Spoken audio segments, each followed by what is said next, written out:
I never thought I'd see Marble standing at my door again, certainly not after the way she left a year ago.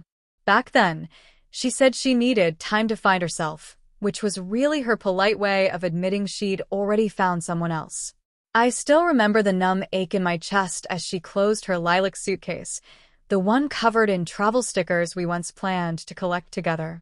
Instead of shared memories, she packed it with moments she'd made with a man named Trevor. I didn't cry when she walked out. Shock dries up emotions in strange ways. But the silence that followed? That was thunderous. It lingered for months. Eventually, though, I rebuilt my life piece by piece. So when Marble suddenly appeared at my door, her eyes full of tears and her voice trembling just enough to be believable, my first reaction wasn't longing. It was confusion. She whispered my name like speaking it could erase the damage she'd done.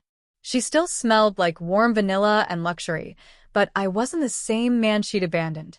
I stepped aside, not because I missed her, but because her dramatic sniffles would draw the neighbors' attention. She walked inside like the place still belonged to her, her fingers gliding over the sofa as though touching a memory. I watched her scan the room, looking for any sign that she still mattered here. Maybe she expected to see her sweater draped over a chair or her photographs on the walls. Instead, she found empty spaces where she used to be and a calm she had never contributed to. She sat down and launched into a speech I'd heard before. She regretted everything. Trevor wasn't who she thought. She realized I was the one who truly loved her.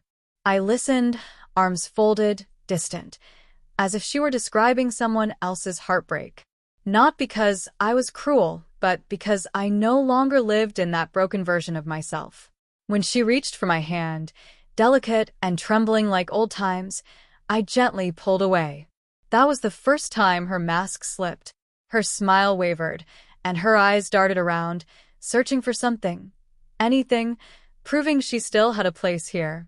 She had no idea that moments before she knocked, I'd been on the phone with someone who actually mattered now.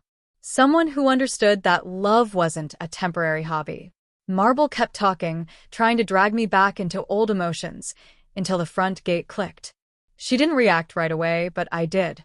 My heartbeat stayed steady. Marble looked toward the sound, then at me. But it was too late. The door opened and Juniper stepped inside, calm, quietly confident, carrying a book she'd borrowed earlier in the week.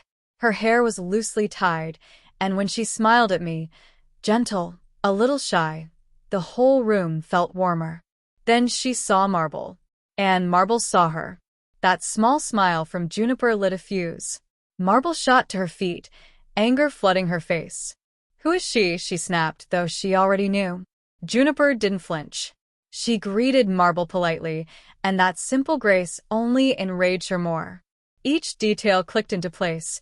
The neat apartment, the peace, the absence of old hurts. She hadn't walked back into the life she left. She walked into a life where she no longer belonged. I told her the truth. After our marriage ended, Juniper, once Marble's closest friend, was the only one who checked on me without motives or gossip. She showed up simply because she cared. What began as shared frustration over Marble's habit of discarding people turned into understanding, then connection. Slow, natural, real. Marble's face contorted, not with heartbreak, but with bruised pride. She tried to blame Juniper for stealing me, but I reminded her she hadn't been stolen at all. She left, and leaving created space for someone better. Juniper stepped closer, not to claim anything, but because she belonged in that moment. Her presence alone answered every question Marble was too afraid to ask. Marble let out a sharp, bitter laugh as she grabbed her purse, muttering that I'd regret this. But even she didn't believe her own words. She stormed out, giving Juniper one last resentful look. Juniper's expression never wavered. When the door closed, the quiet felt different, lighter, peaceful. Juniper set her book on the table and looked at me with that soft, wondering gaze that asked if I was okay, without saying a word.